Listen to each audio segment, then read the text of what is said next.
Welcome back to Nasdaq Trade Talks. I'm your host, Jill Malandrino, Global Markets Reporter at Nasdaq.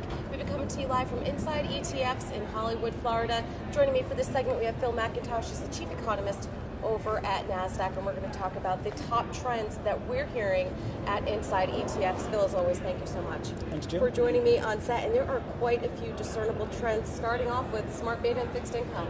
Yeah, I mean, smart beta and fixed income are probably two of the trends that have been coming along for the last 4 or 5 years. And when you look at the growth of assets, it sort of talks to where people are starting to diversify their exposures. So smart beta is effectively a quasi-active structure. It's moving ETFs away from index products, and a lot of people are putting, a lot of the retail investors that are joining the industry are starting to buy more and more smart beta products, and also bonds. So fixed income products.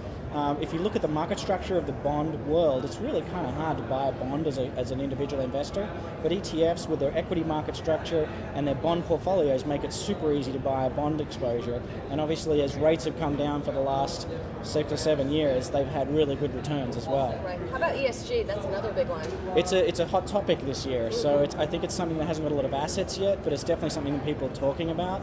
One of the interesting things that I've been learning just chatting to people here is ESG in Europe is much more traction than it has in America, but it's definitely starting to get some conversation in America. And obviously ESG is all about putting portfolios together that are more socially responsible, have good governance, and look after the environment, which is pretty topical when you're talking about global warming and all the sorts of things that are going on in the world as well. All right, let's talk about ETF trading trends, particularly around volumes and liquidity.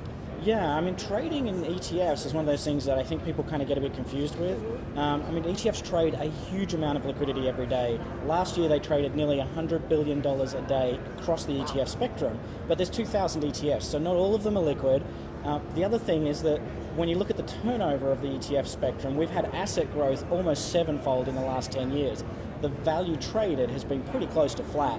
Back in the credit crisis, we were trading $80 billion a day. Now we're trading $100 billion a day. So we've had 7-fold growth of assets, not much growth of actual trading value, which means that the average holder of ETFs is starting to be a more mature, more long-term holder, which is a complete change to what we had when ETFs were new and they were sort of a venue for hedge funds to do tactical things.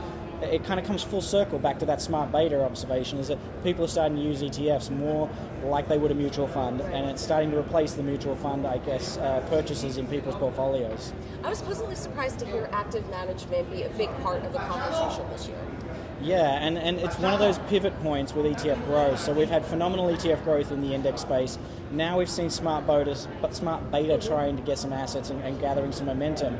A lot of the people here are talking about, like, what's the next step? And imagine if ETFs started to make their way into your 401k plan. So a lot of people have 401ks where there's stock selection and active management in them.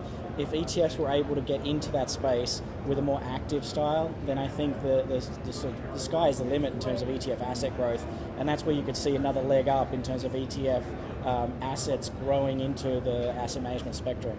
Is there a big difference between smart beta and actively managed funds? So from a legal perspective, yes. When you think of smart beta, it's usually relatively strategic. It's rebalanced on a frequency. It's often very quantitative and model-based. But from a practical perspective, a lot of the things that a mutual fund manager does with humans involves a lot of quant behind the scenes as well. So if you're a growth manager, you're looking at a growth factor, which is fairly quantitative when you get to the end of the day. If you're a value manager, you're looking at a value factor, which is fairly quantitative. So you might have a human in the process in active management making very specific decisions on tickers, and he might be trading at all random times during the day, during the month. Smart beta tends to be on a more of a schedule and more of a sort of a fixed rules-based approach. So it's a little bit closer to indexing, but not by much. All right, Phil, thank you so much for joining us at Inside ETFs. And thank you for joining me. I'm Jill Malandrino, Global Markets Reporter at Nasdaq.